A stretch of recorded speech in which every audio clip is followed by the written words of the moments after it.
Good afternoon, everyone. We will be starting momentarily. Just wanted to test the audio and the video. Can you guys hear me and see me?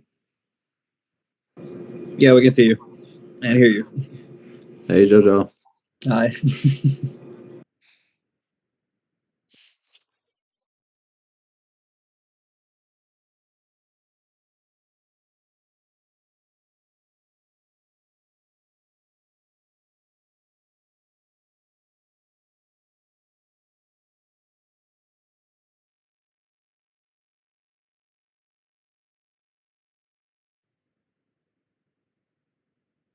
Good afternoon, everyone. Dr. E, do you mind if I actually take over the screen for just the first few minutes of class? Please do. I haven't claimed the host yet. Okay. Yeah, actually, I think you can go ahead and claim the host. Okay, let me stop share then. Hopefully it will still let me share. I guess we'll find out.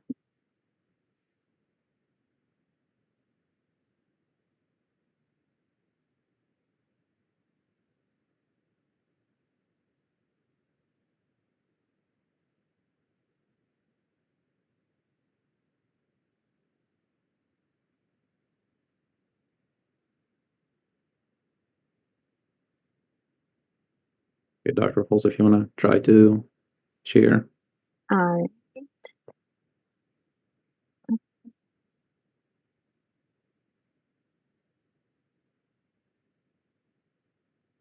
Okay. Is it showing your LinkedIn profile or is it showing the PowerPoint? I see the slides. Oh, good. All right. So let me, do you mind hitting the record option, Dr. Eid?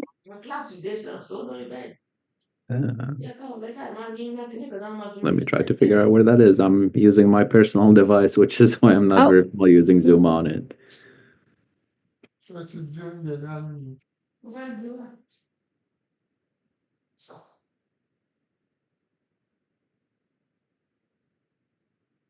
Yeah, I think since you claimed host, it won't let me hit the record.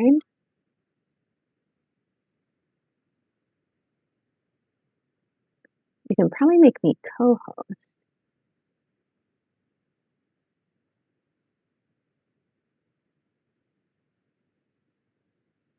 Or I'll send you a request to record. Recording in progress. Perfect.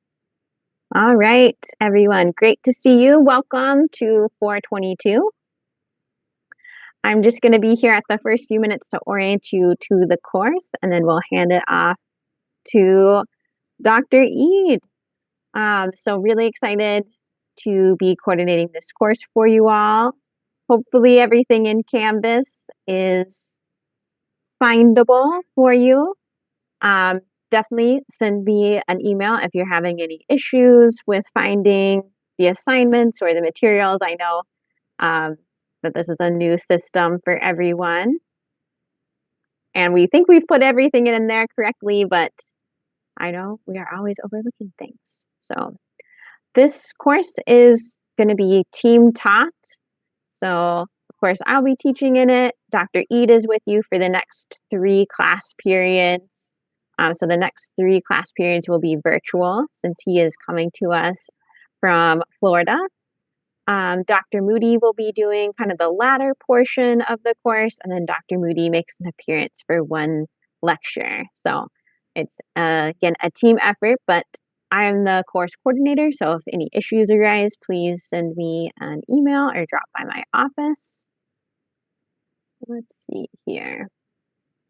I'm not going to read to you the course objectives, but just wanted to point out that this is kind of an unusual course in that it covers quite a bit of different content. So it's all like somewhat nutrition related. These first 3 sessions that you're going to have with Dr. Eid are on enteral parental nutrition, kind of similar in structure to maybe what you're used to in a PT course. You guys will do some math and calculations. This is probably the most challenging portion of the course, but definitely a very important portion. And I know Dr. Eid will go through a lot of examples with you. This is always something that people brush up on right before the NAPLEX because it does have some of those calculations. And again, you'll see the remainder of the course are other complementary and alternative products. So kind of 2 different buckets of things. And this is kind of illustrated in this slide as well. So we have some prescription-based products for our enteral parental nutrition and for our weight loss medications that Dr. Bailey is going to teach you guys. And then we have non-prescription agents with the vitamins and minerals, which I'll teach you. We'll talk about drug resources specifically for complementary and alternative medicine. We'll talk about, you guys will talk about natural products with Dr. Moody. We'll talk about cannabis. And then we'll talk about some other modalities. So again, things like acupuncture, yoga, things like that, Dr. Moody will be teaching you as well. So kind of a neat course, a lot of different topics. So I think people generally enjoy it. So I think that you'll find it to be a rewarding experience. There's quite a few different ways that we will convey information and assess information. So we'll have these more traditional lecture styles, but also a lot of in-course questions.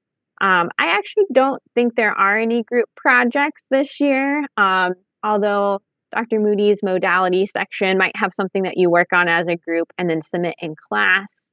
And I do believe the details for that are actually posted already for you. That's latter half of the semester, a little early to be worrying about that now. We have only 2 exams, exam 1 and exam 2. They are not cumulative, so they actually all happen before finals week.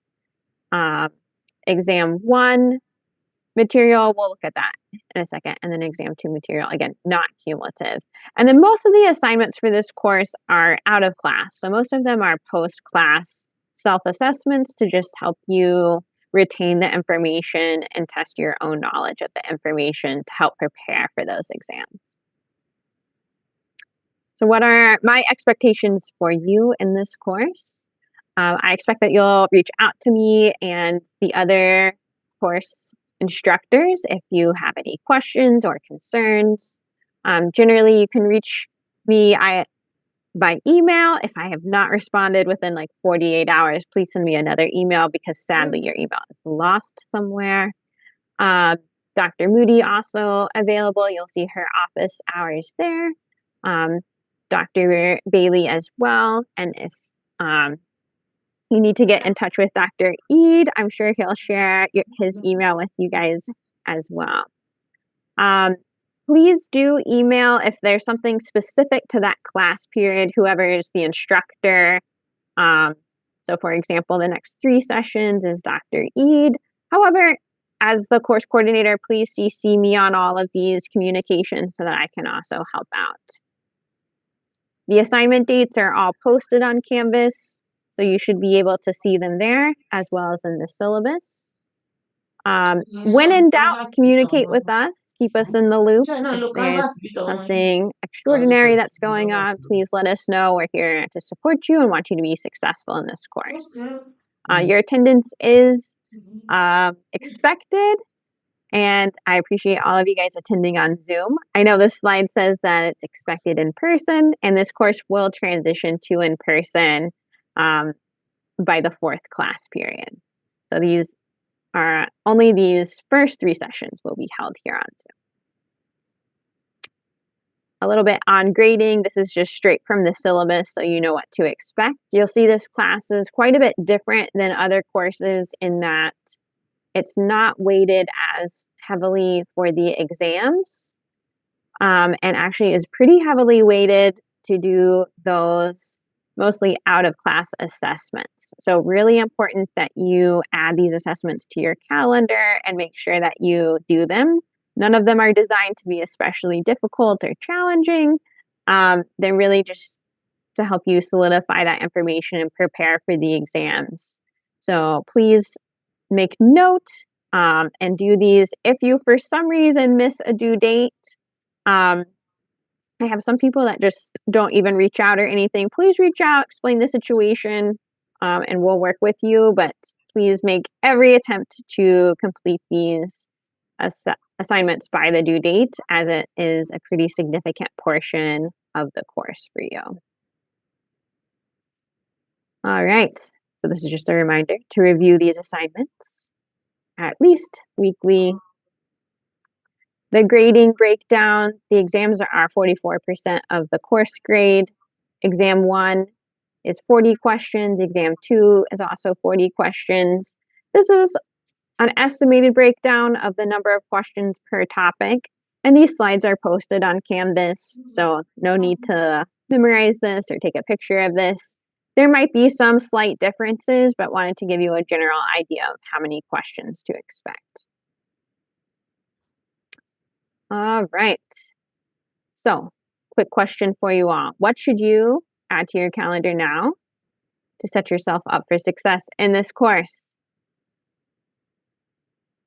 I see Jessica's mouth moving, but it's muted. Sorry, I can only see like a couple of students here in the window with how I have my screen shared. A, B, D is pretty important too. Yeah, there's quite a few great answers to this question. I absolutely think you should put the exam dates in there, the assignment dates. If you want to put each lecture topic, be my guest, probably not quite as vital. And then, Jessica, I agree. Spring break is probably the first thing I have in my calendar every semester as well. We don't technically get spring break off, but I want to make sure that I am planning my life appropriately. So, couldn't hurt to put all of these dates in there. When is your first assignment due? I actually think I have a slide on that. Here's the actual calendar from the syllabus. All of these green topics are on exam 1. All the blue topics are on exam 2. Why do we even have this course in the curriculum? You might be asking yourself. It is because, as I said earlier, there are definitely enteral and parental nutrition and weight loss prescription questions on NAPLEX, which you need to pass in order to be a pharmacist.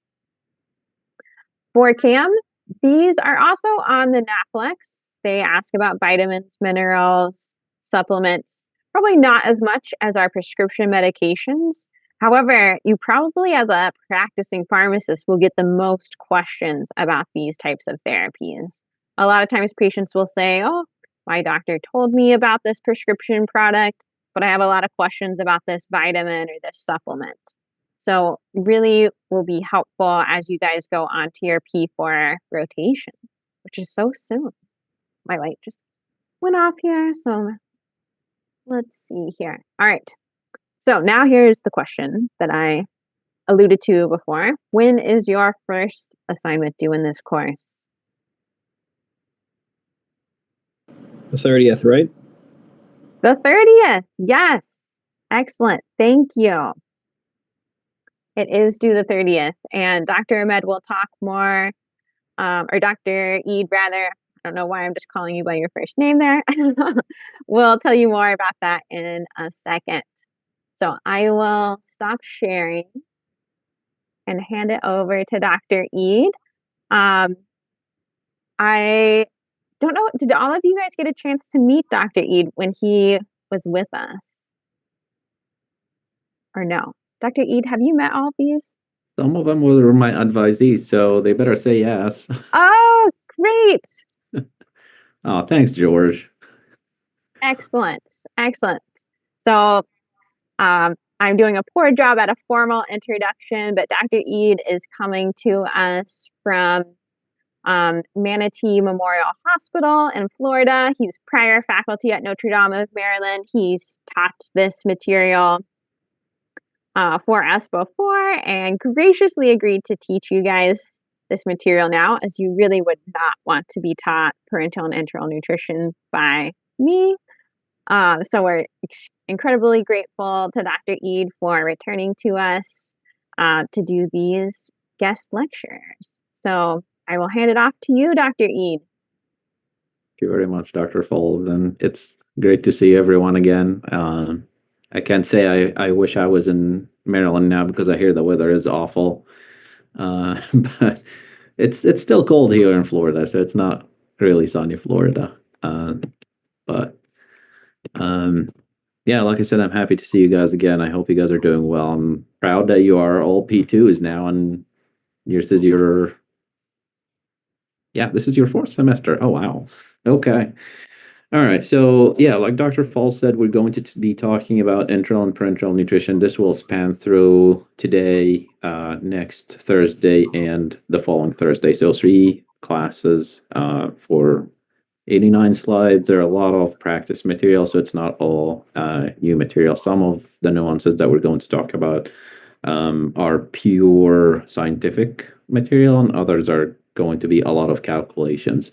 So hopefully you'll find that variation a little bit more engaging and not intimidating. So with that, you guys can see my slides, right? All right. So We can, but they're not in presenter mode. Oh, but they are now. Thank you, Dr. Foles. All right. So objectives for this series of lectures is that we're going to calculate the patient's caloric needs, and what kind of factors that go into figuring out how many calories I need versus this person versus that person, because we don't all need the same amount of calories. Talk about enteral nutrition when it's indicated and when it's contraindicated. We'll talk about parenteral nutrition a little bit next week, and we'll finish it the week after.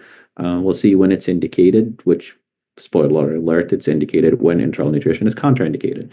And there's actually no contraindication to parenteral nutrition. We'll talk about the complications that could happen with enteral and parenteral nutrition, mostly related to metabolic abnormalities, and we'll close the 3 class series with talking about drug nutrient interactions, how that affects your practice as a pharmacist. So what is nutrition? Sounds very simple. However, it will get a little bit more complicated in a second. So nutrition is basically the process of me or any person acquiring food or a source of nutrition to make sure that my body, organs and tissues and cells are functioning and growing and rejuvenating with the regular metabolism and catabolism that occurs regularly. That's obviously important to maintain functions of my different body systems, like I said. So lean body mass is the part of our body that has to do with the functioning of maintaining our vital organs working. So lean body mass, which you don't really have to know how that's calculated, but it's basically our weight minus the amount of fat that's included. Nutrition is also important for maintaining immune function. We'll talk about the protein ingredient in our nutrition and how that is responsible for making our immune cells. And it's also important for inhibiting metabolic complications, and we'll spend quite a bit of time about what metabolic complications of nutrition, supplementation, and malnutrition, and so on.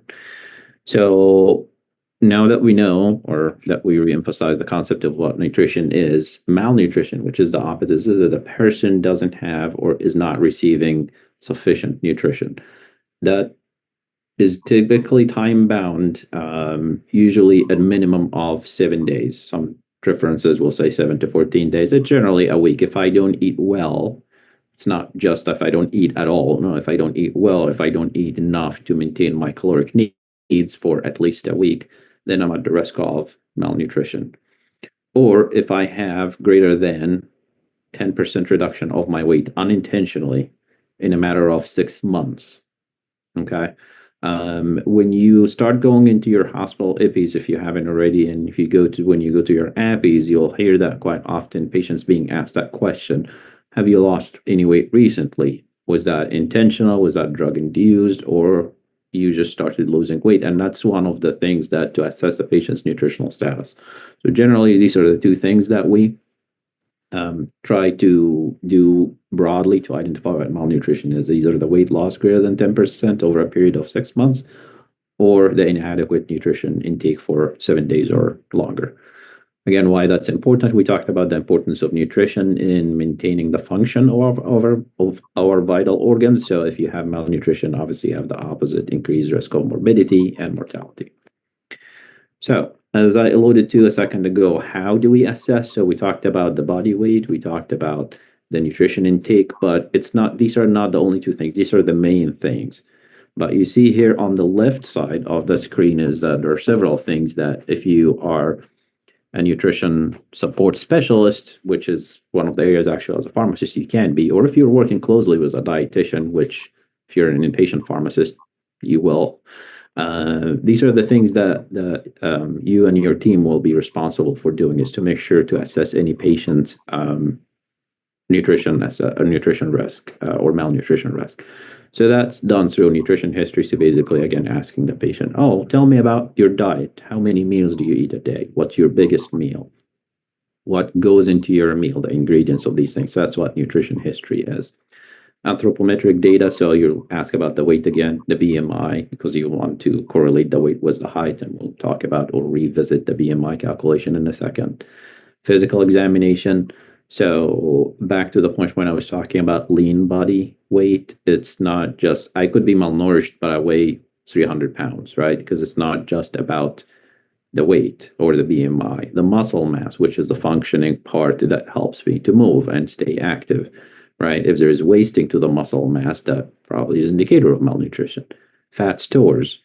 Fat actually, other than the fact that it doesn't contribute to the functioning of our vital organs, it can be a source of inflammation, which can predispose malnutrition, which sounds counterintuitive, but if you go dig a little bit deeper into nutrition, you'll learn a lot about that. But that's just a random fact about fat stores, which is something to be assessed as well as a measure as well of weight loss.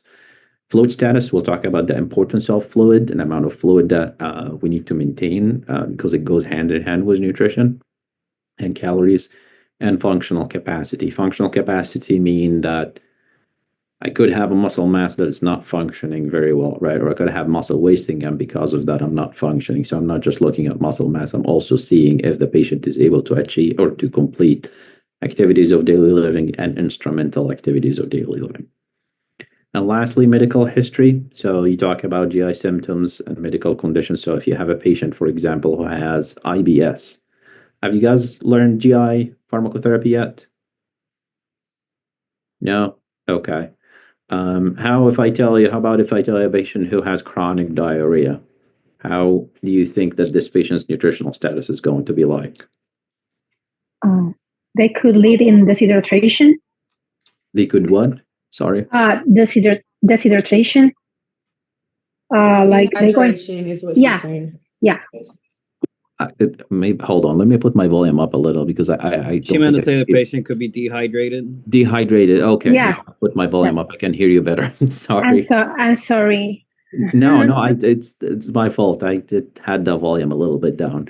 Yes, so dehydration, malnutrition, right? Because if you have chronic diarrhea, you're losing all the nutrients or some of the nutrients that you're ingesting. So even I could be eating as many calories as my body needs, but I'm not absorbing as much of it, right? So that's one of the things you could ask a patient. Have you vomited recently? Are you having any diarrhea? Patients could have something called stoma or a fistula, which we'll talk about in a second, that could predispose them to loss of nutritional status. So all these things you want to assess. So these are the parameters or the history and examination parts that you are doing as a part of the nutritional assessment. The tools on the right side of the screen, these are some relatively objective tools. They're not totally objective, but relatively objective tools that are evidence-based, guideline recommended, that encompass some of these parameters. So this slide and the next two, it says it clearly they're FYI. So I don't want you to worry about, oh, I need to know what SDA is and ASPN and all that stuff.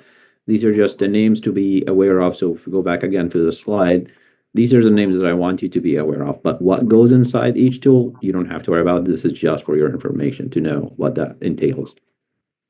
So just to give you an example, when we're talking about the SGA assessment, it splits it into three categories. Patient could be well-nourished, patient moderately malnourished, or severely malnourished. And it goes through these parameters and say, where does the patient fall? So for example, if we're looking at evaluation of muscle and fat, if the patient has normal or improved muscle mass, so they would fall into this category, versus if they have mild tissue loss, they're more in the moderately malnourished, versus if they do have severe tissue loss, that's mostly in the severely malnourished.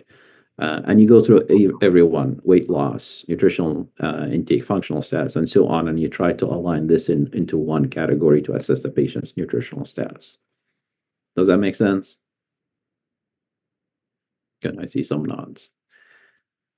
Different tool is the ASPN, and the ASPN is American Society of Parenteral and Enteral Nutrition. So if you're looking for data that's well-developed, high grade evidence-based guidelines for nutrition, whether enteral and parenteral, most likely you're going to be looking at an Aspen resource.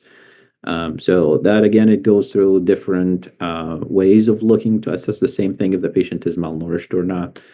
So it takes into account acute illness or chronic illness. So we're talking about medical history. Also takes into account, uniquely enough, is social environmental circumstances. So patients who are housing insecure, or they are financially disadvantaged, that they don't have enough money to maintain enough nutrition. So it goes through these other parameters as well that we talked about earlier, and says, okay, the patient is not malnourished, or they are, is it moderately or severe? Different take on it from the ESPN. So it's a similar body that develops guidelines, but the E is the European organization that manages that. It looks at the BMI first and looks at weight loss. So again, all these three are FYI, but just what I want you to know is that the names of these assessment tools to assess the patient's risk of malnutrition. All right, so let's switch to math. We talked about BMI, or body mass index. Let me go back here just to hide it from you guys, as if you don't have the slides already. Who can tell me what the BMI calculation or equation is?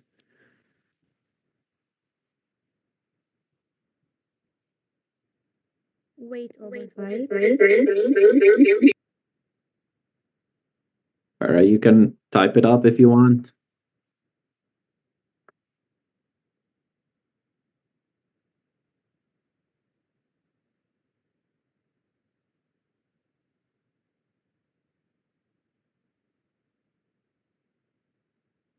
Okay, any brave souls? The BMI measures the weight. It's a calculated weight over the height of the patient. Yes, thank you. So it's weight over height, right? You're trying to normalize. I could weigh 200 pounds, but I'm only 5 feet, and you have another person who weighs 200 pounds, but they are 6 feet, right? We're not the same exact ratio. I probably would look fat compared to that person who would look skinny, right? So you're trying to normalize that, but you're measuring the weight in kilograms. It's important to know the unit, right? Because most likely, if I have a question on this in the exam, I probably will give it to you in pounds, and you'll have to do the conversion. So the weight is in kilograms, the height is in meters squared. Okay. So keep in mind the units that you're using and that the height is squared. Okay. So as I said, the BMI or the body mass index is a way to normalize the weight and the height in a way so you can compare the body mass of one person to another. And this is the WHO classification or the World Health Organization classification for BMI. So if it's less than or equal 18.5, that's an underweight patient. So that would put the patient at high risk of having malnutrition versus where we are supposed to be, and I'd say in quotation, supposed to be is between 18.5 to 24.9. That's healthy or normal weight. Beyond that, you're either overweight or obese. Overweight is 25 to basically 30. 30 and above, you're obese or morbidly obese. And there are sometimes that gets classified into obesity class 1 and class 2. I'm not going to ask you to memorize more than what's on the slide, but this is an important piece of information to know because you'll see it used pretty often, especially in literature. So again, be mindful of what the equation of the BMI is, what the units that go in it, and the classification of weight. Okay, so we talked about what nutrition is, what malnutrition is, how we can assess malnutrition. So we said that the BMI of 18.5 to 24.9 or to 25 is where we want to be. That's the normal healthy weight. How do we maintain that weight and that amount of caloric intake? Is basically calculating that in numbers of calories. What is the X amount of calories that I need to take to stay healthy, to provide my body and my vital organs with enough calories to function and not to accumulate more than I need and not to be deficient and start losing weight and losing muscle mass and delaying the functions of my vital organs. So the way to calculate that is by calculating something called BEE or RMR. You'll see these two used interchangeably because they're pretty much the same thing. BEE stands for basal energy expenditure, or RMR is the resting metabolic rate. That's basically when did you guys have your last big exam? When was that? Or is it too early in the semester to remember now? We have an exam on next Tuesday. Next Tuesday? Okay. And what exam is that? GI PT. Yeah, okay. So next Wednesday, after you've studied hard for that exam and you're really tired, but you did well, you wake up in the morning and you're like, I don't feel like doing anything. I'm just going to stay in bed all day long, right? And someone is going to feed me. I'm not even going to go to the bathroom, right? That sounds great, right?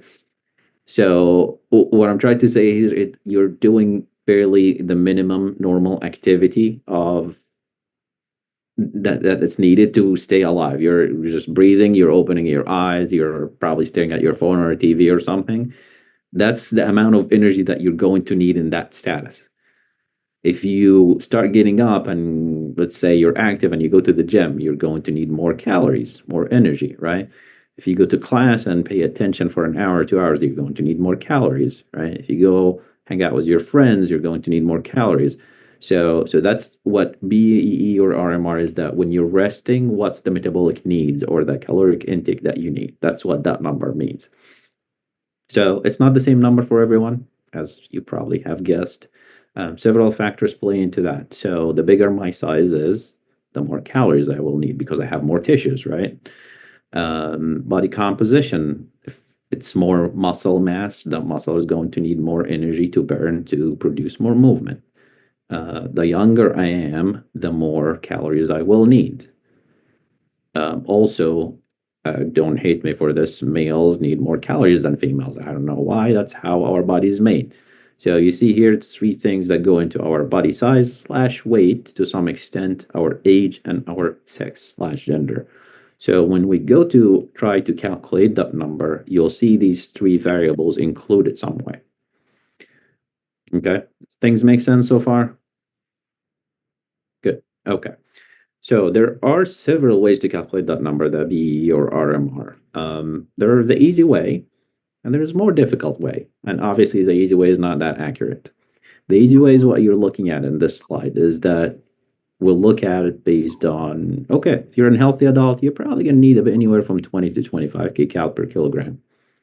Kcal or kilocalorie, which is the same thing as calorie, which is very counterintuitive. It's not exactly accurate, but that's how it's usually referred to in literature, is just calorie or kcal. But that's basically what you would need. So let's say, for example, I weigh 100 kilograms. What range would I need based on that equation?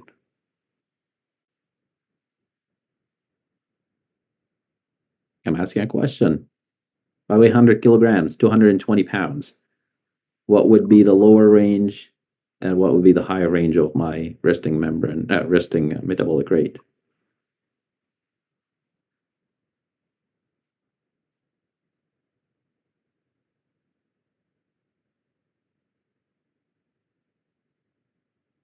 Come on, guys.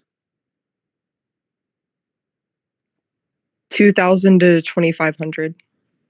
2,000 to 2,500. Thanks, Shawnee. Yes, that's simple math, right? It's 20 to 25. The lower range is 20, so 20 multiplies by 100 is 2,000. 25 multiplies by 100 is 2,500. So that means I need between 2,000 to 2,500 kilocalories per day to just maintain my resting metabolic needs. Okay? If I'm malnourished or metabolically stressed, and we'll talk about what stress factors are, I'm going to need more calories. Why? To compensate for the deficiency of my nutrition or the excessive needs because of the stress. So that number goes from 25 to 30. If I have major burns, especially with second and third degree, where there's more significant tissue destruction, now I need even more calories for more tissue regeneration. So now that's 30 to 40 kcal per kilogram. Okay. I'm not going to ask you to memorize these numbers, but just to give you an idea, again, this is not very accurate. It puts you in the ballpark of things. Okay. The more accurate and more complicated, and also I'm not going to ask you to memorize these equations because I don't remember them and most dietitians don't remember them, are these equations that you see on your slides. So for healthy adults, there are some equations such as the Harris-Benedict equation or the Mifflin-St. Jean. You'll see that quite often in literature, just they type MSJ. In acutely ill patients, obviously, there's, as we said, there is more stress, so there's more metabolic needs, so there are more equations that are available there. What I would ask you to know is the names of the equations. So know the names and know what condition that would fall. So if I say the Artin-Jones equation is used in healthy adults, that's obviously incorrect. Or if I tell you, let's see, yeah, I think that's probably the way I would ask you, is just to understand which equation is used in what population. But like I said, I don't want you to memorize the equations. I have the Harris-Benedict equation here listed specifically because that's the one that most commonly is used. And remember, again, 2 slides ago, we were talking about that the resting metabolic rate is dependent on the body composition or the weight. So this is where the weight is plugged in. The height is also plugged in. It depends on the age. We said that in advanced age, you need lower calories, or younger age, you need more calories. So that's what the A stands for here. It also is gender or sex specific. So that's why you have a full equation for men and another equation for women. The numbers are very different. Okay. So keep in mind, again, here, the units of the weight is in kilograms. The height here, as opposed to the BMI, we use the meter. Height here is in centimeter. Ages in years, obviously. Okay. So again, I'm not going to ask you to memorize this. If I ask you a question, I will ask you a question in the exam and in the assignment. That's not a secret. To calculate someone's RMR or BEE. And I will give you the equation. You will just have to do any unit conversion if needed, and you'll have to plug in the number, do the correct addition and subtraction, and come up with the full number. Things sound good so far? Any objections? Okay. All right. So the very clever title says RMR, resting membrane, I keep saying membrane. Sorry, I was discussing with my other student membrane potential earlier. Resting metabolic rate. So what if you're not resting, right? So this is what we're alluding to. This is again your next Wednesday day when you're sitting in bed doing nothing but basically maintaining your basic vital functions, which most of us don't have the luxury to do, right? So you have other activities that will require more calories. Okay. So that's when something called stress factor comes in play. Okay. What kind of stress is metabolic stress? Is not mental stress, is not sitting in a 2-hour lecture, that kind of stuff I'm talking about. But metabolic stress is things that would require a significant amount of additional calories. So the way we calculate that is by giving it a ratio that you just multiply it by the number, the BEE or the RMR, and that provides the additional amount. So you see here in that table, for example, you have a patient who has no stress at all, confined to bed, that we'd need. So we're talking about a patient, obviously, but there's no additional stress factors. You multiply the resting metabolic rate by 1.2. If they're out of bed and having normal activities, that's like most of us, you multiply that number 1.3. Then you have a category for mild stress, another one for moderate stress, mild, moderate, and severe stress, and the numbers ideally go up. The highest level of stress is burns, and that basically multiplies the amount of calories that you need. If you try to make sense of these numbers, some of them are not going to make perfect sense, sadly. So, for example, like if you have a patient here under mild stress because they fractured a long bone, they get the same number of stress factor as someone who's sitting in bed. That makes no sense whatsoever. However, these are the most agreed numbers that we used in clinical data. So if I ask you a question in the exam, I will provide you with a stress factor number. I will never ask you to memorize these numbers. I will provide you with I'll say, for example, a patient who has moderate sepsis, and it will give you the table. Then you'll find, okay, moderate sepsis is right here. So, well, okay, that's a bad example because there's a ratio here or a range. Okay, let's say they have moderate to severe trauma. Okay, using another bad example. There you go. Severe sepsis. Patient who's admitted to the hospital for severe sepsis. You calculate their RMR and it's 1,000, for example. You go to the table, find severe sepsis is 1.3 stress factor, so you multiply 1,000 by 1.3. So that's how much? What's 1.3 times 1,000?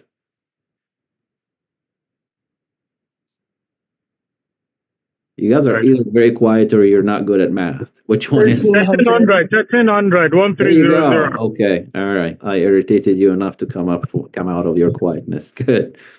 Yes, 1.3 times 1,000 is 1,300. 1,000 is obviously a very low number that you'll have to have like a really tiny patient to require just 1,000, but just to make the math easy. Okay.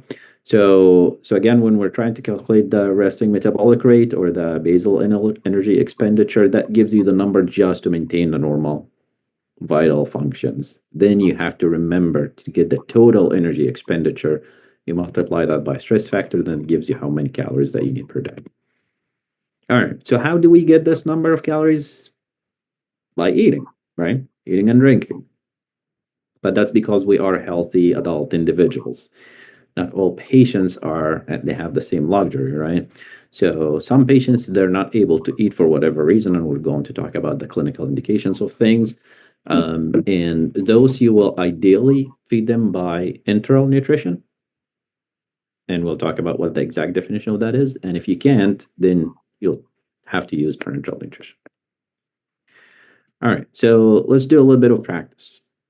So we have a patient, her initials are SP. She is a 35-year-old female. She weighs 154 pounds. She stands 66.9 inches high.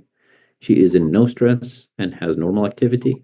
We're trying to calculate her BMI. That's number one. Then we're trying to calculate her basal energy expenditure. That's number two. So I'll give you a couple of minutes. I want you have the slides, right? Give me a thumbs up if you have downloaded slides, figured your way around Canvas. Okay, good. So go back to the BMI calculation or equation if you don't remember what it is. I would expect you to remember the equation for the exam. For the BEE or the RMR, I would not expect you to remember the equation. So use the Harris-Benedict equation for that. And when you're done, well, it's 241. Let's go until 245. I want to give you some chance to do this math on your own.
Okay, it's 245. Anyone came up with the answer?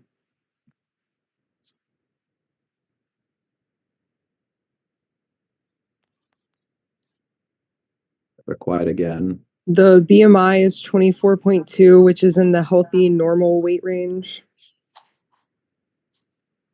And the BEE?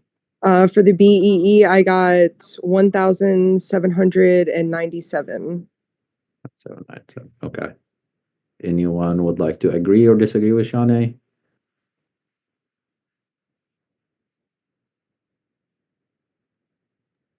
Wait, I know my BEE is wrong. I added the last part instead of subtracting it. It's okay. Did you remember to use the stress factor?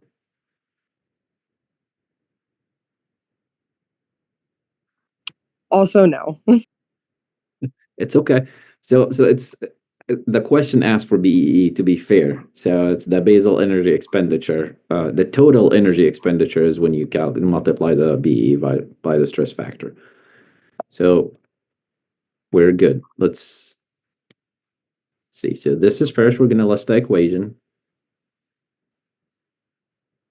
and the weight. So her weight, we said it's 154 pounds. So we divide that by 2.2 to convert pounds to kilograms, right? Because we said the BMI is weight in kilograms over height in meters squared. So first convert 154 pounds. That's 70 kilograms. Nice and even number. Her height is 66.9 inches. Every inch equals 2.54 centimeters. So you multiply this by that, you end up with 170 centimeters. Another nice and even number. So BMI.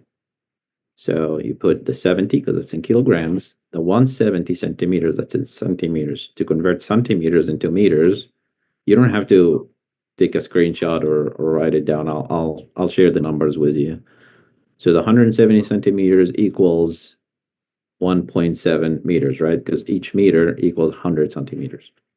So that's the 1.7 in the parentheses. And don't forget to square that. So 70 over 1.7 squared equals 24. Okay.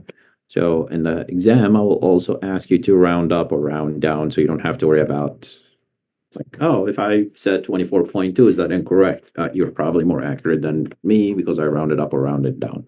So I'll make sure to tell you if you need to do any rounding. So BMI is 24, so that falls within the normal healthy weight. Let's see. I see a lot of messages are showing up.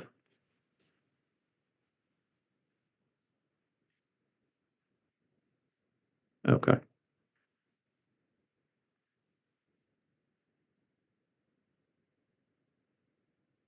All right. So we calculate her BMI. The BEE, we're using the women's equation, right? So that's these numbers. So we're going to plug in her weight, which we calculated 70 kilograms, her height here in centimeters, which is 170, her age, which is 35. Okay, and keep in mind again, so this is plus, plus, minus, and this is just the BEE, not the total. Okay, so I'll put this here, multiply this by that. I'm going step by step so you don't have to do everything in one step. I don't think we actually allow you to use smart calculators, but I might be wrong. If you are allowed, you probably can plug all that in one set, but step by step, these are the numbers, so you can add all of up or add all this and subtract that you end up with 1468.5 kcal. If we're calculating the TEE or the total energy expenditure, this is when we're going to multiply by the stress factor. So notice here I didn't give you the stress factor, but we go back and the problem itself or the question said that she is not in stress and she has normal activity. So if we go back to the stress table, which I will provide you in the exam, so out of bed, normal activity, stress factor of 1.3. So this is why we use that stress factor of 1.3 here. So that gives you that patient needs about 1900 kcal per day. Does that make sense? Who's having trouble with this math? It's a lot of math. So if you're having trouble, I'm happy to go over it one more time. or you can shoot me an email. I included my email address in there as well, and we can talk about it more. All right. So this is the first piece of the puzzle. Okay. We figured out how to calculate as close as possible the amount of calories that every person needs based on their age, their sex, their height, sometimes their weight, how many calories are needed per day. But it's not all just calories. We need fluids, right? That's what we eat and drink. So how do we calculate how much fluids we drink? So there is the easier way and there is the more difficult way, just like calculating the calories. And the easier way is not as accurate, which is the equation 1. So based on the patient's age, that number varies and it decreases with age, as you see. So in this age group, for every kilograms, you need 35 milliliters. So if I weigh 100 kilograms again, how many milliliters would I need according to this equation?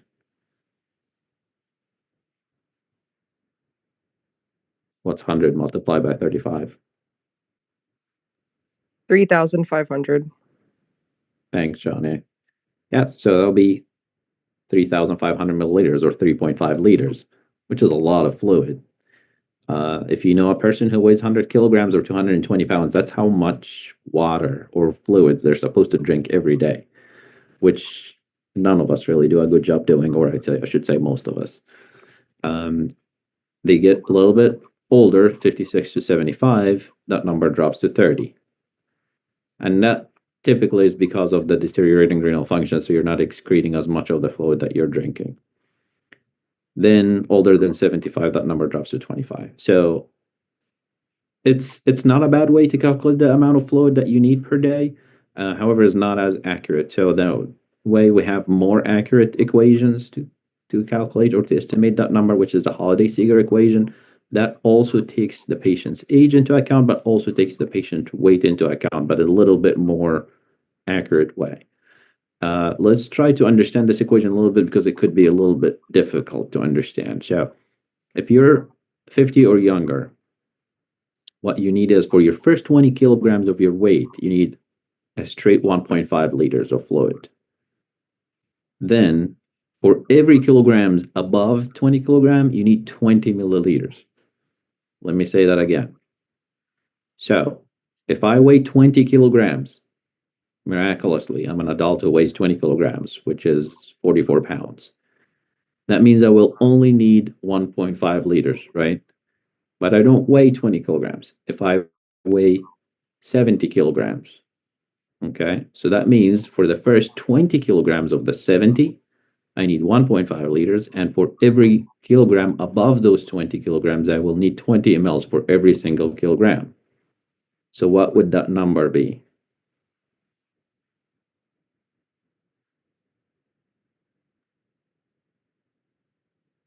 Jessica, I see you're trying to talk, but you're muted. How much did you say? The weight? Used to have me like in the basket. Like, So my weight is 70 kilograms. My actual weight is not 70 kilograms. So you would do 1.5 plus 20 milliliters times 50. Yeah, you got it. Yeah, that's exactly what that is. You're going to plug in 1.5 liters for the first 20 kilograms. Then for how many kilograms above that, which is 70 minus 20, so that's 50, you multiply that by 20, which is 1,000. 50 times 20 is 1,000. So that would be a total of, what's 1.5 liters plus 1 liter, or 1,500 milliliters plus 1,000 milliliters? What's that? It's 2.5 liters or 2,500 milliliters. So does that make sense?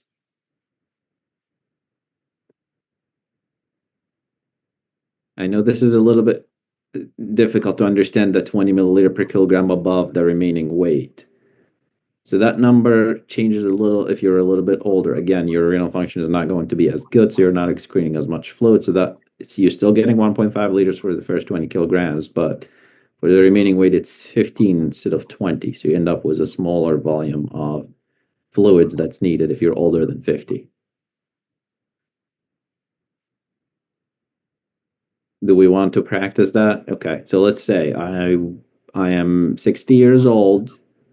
I weigh 40 kilograms. how many milliliters do I need per day?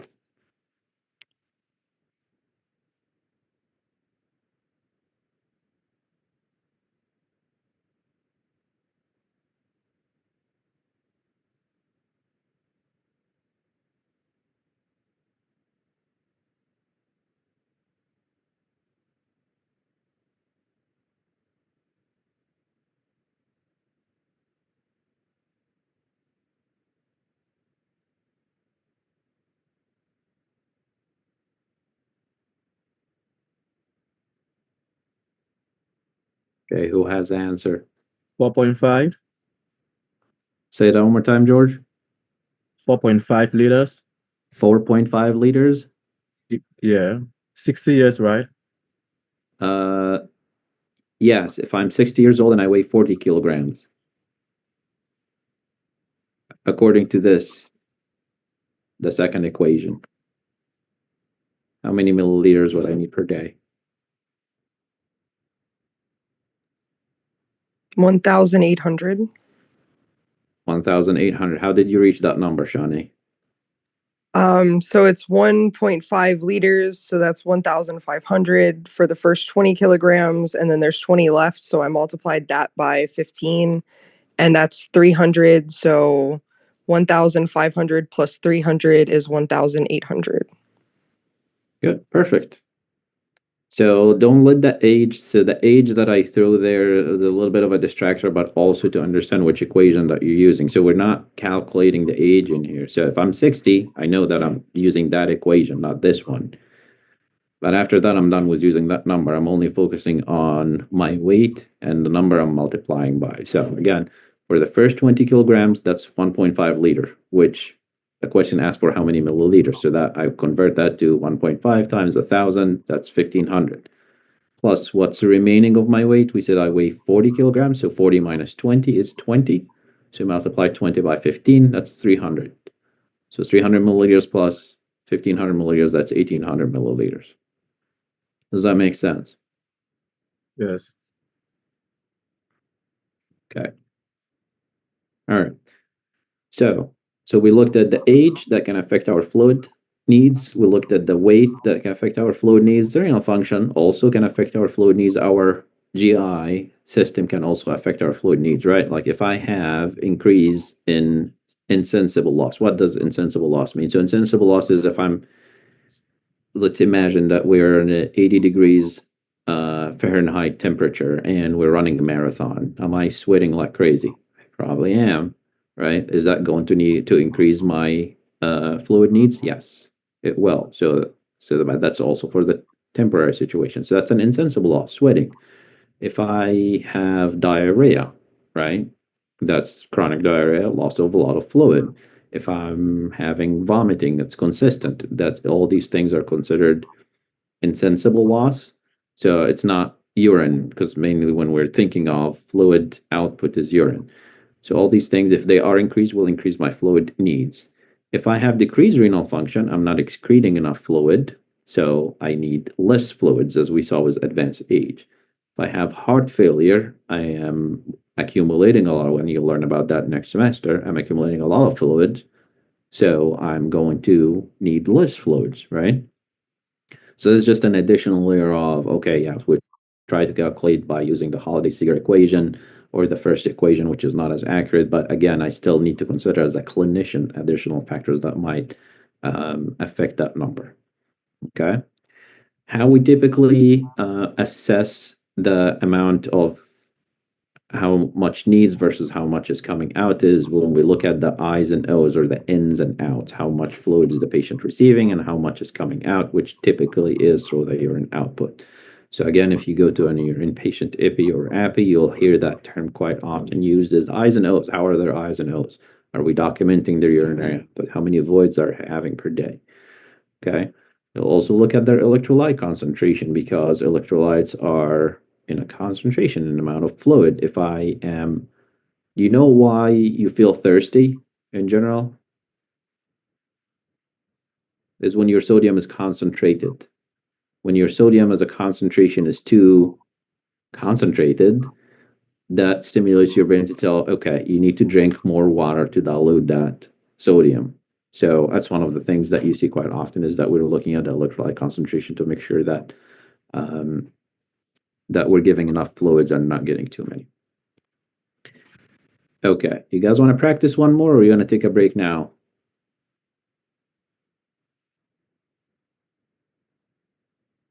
We can practice the last one. It's funny. I'm gonna try to make Okay. All right, so let's calculate the fluid intake or needs for SP. So again, she's 35, she's 154 pounds, she's 66.9 inches. So let's use both equations and figure out, if you go back to the slides of the equation, go to the equation and figure out how much or how many milliliters that she'll need.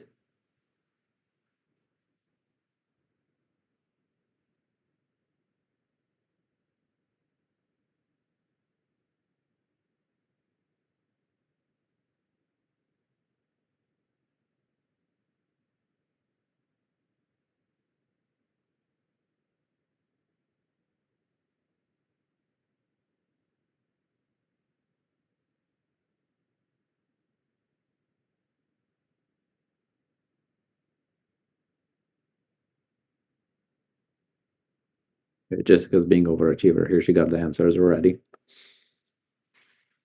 Who else?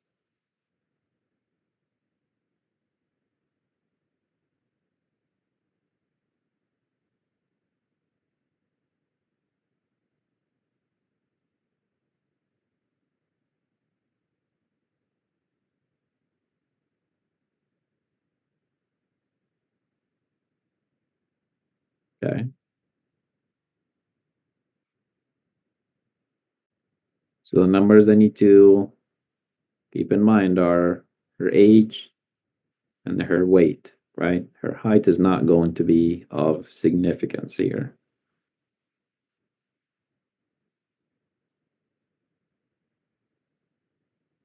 Okay, any more takers?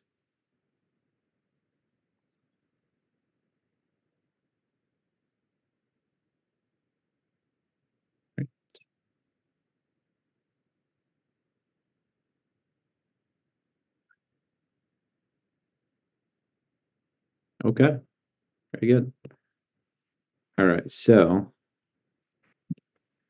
if we use equation one, the easier one, so we said that she's 35, right? So she falls within the first range, which is a 35 milliliter per kilogram. How much does she weigh? We said that that's 70 kilograms. You multiply these two numbers, you end up with 2450. Okay. If we use a Holiday-Seeger equation, she's 35, so that falls here. So 1.5 liters for the first 20 kilograms, plus 20 milliliters for 70 minus 20, which is 50. Okay, so that ends up with 2600. No, yeah, 2600. So you see the numbers are not exactly far away, but they're close, which again, this number is more accurate, but this is not totally far off. All right. So break, or we're still going? Okay, I got one vote for break. Break. Okay, that's still the same person voting.